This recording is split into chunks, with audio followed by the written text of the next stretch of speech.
શું વાત કરો છો? ગજબ થઈ ગયો. ના હોય. ઈસુદાન ગઢવીએ લોકોના પગે પડી પડીને ઉમેદવાર શોધ્યા છે.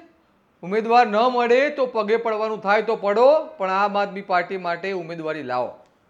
અરે આ અમે નથી કહી રહ્યા, આ તો આપના પ્રદેશ અધ્યક્ષ ઈસુદાન ગઢવી બોલી રહ્યા છે. આજે તેમનો પણ એક કથિત ઓડિયો વાયરલ થઈ રહ્યો છે, જેને લઈને હાલ રાજ્યભરમાં ચર્ચા છે.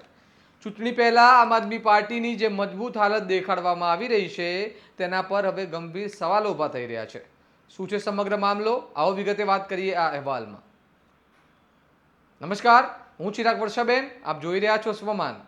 ગોપાલ ઇટાલિયાનો ગઈકાલે એક કથિત ઓડિયો વાયરલ થયો હતો અને મામલો ખૂબ ગંભીર બન્યો. રાજ્યભરમાં ચર્ચાઓ ચાલી કે આમ આદમી પાર્ટી ચૂંટણી જીતવા માટે છેલ્લી હદ સુધી ઉતરી ગઈ છે.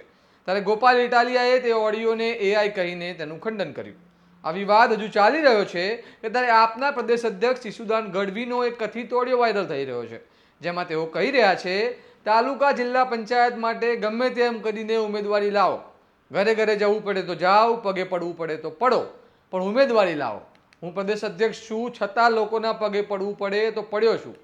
આ ઓડિયો ક્લિપ વાયરલ થતાની સાથે જ આમ આદમી પાર્ટીની સ્થાનિક સ્વરાજ્યની ચૂંટણી માટે જે તૈયારીઓ બતાવવામાં આવી રહી હતી, તેના પર ગંભીર સવાલો ઊભા થઈ રહ્યા છે. આ કથિત ઓડિયો રેકોર્ડિંગ ક્યારનું છે તેની હાલ કોઈ પુષ્ટિ થઈ નથી, પરંતુ આ રેકોર્ડિંગ પરથી એવું લાગી રહ્યું છે કે આમ આદમી પાર્ટી જે તૈયારીઓ બતાવી રહી હતી તે પોકળ છે. સાંભળો તે કથિત ઓડિયો. એટલે કોઈ પણ લોકો આરસ ન કરે.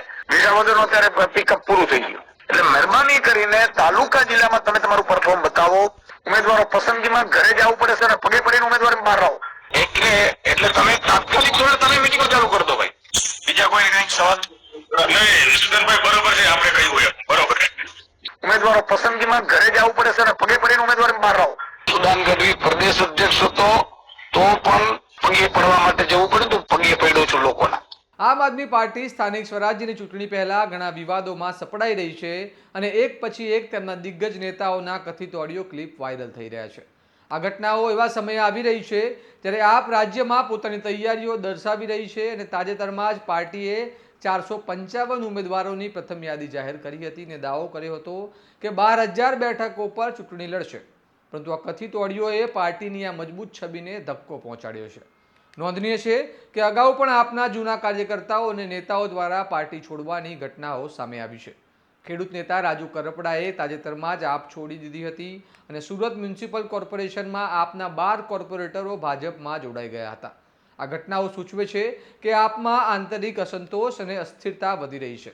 જોકે ચૂંટણી પહેલા નેતાઓના સીડી રેકોર્ડિંગ, ઓડિયો રેકોર્ડિંગ સામે આવતા હોય છે અને નેતાઓ આને બનાવટી અને આ ટેકનોલોજીના જમાનામાં એઆઈ જનરેટેડ કહીને છટકી જાય છે. ત્યારે સવાલ નેતાઓ અને પાર્ટીની વિશ્વસનીયતા પર થાય છે. શું આ મામલે ઈસુદાન ગઢવી પણ સ્પષ્ટતા આપશે કે પણ આને ખોટો એઆઈ કહીને તેઓ છટકી જશે? આ માત્ર ઓડિયોનો મામલો નથી.